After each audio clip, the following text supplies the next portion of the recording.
Alright, Sammy Dojo. Technique 17. Count to 4. Make the object disappear when tapped 4 times.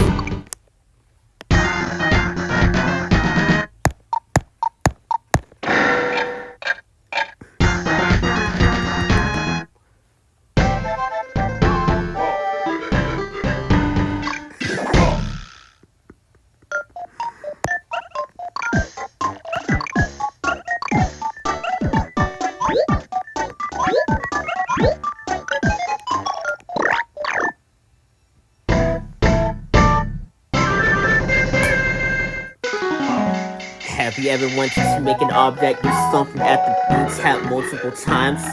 If so, you precede this simple technique. You can continue the art every time the object is tapped. All you have to do is check the art type to know how many times it has been tapped. Does that mean you can tap as many times as there are types? Not quite. By using combination of other objects and switches, you can detect more taps. Give it a try sometime.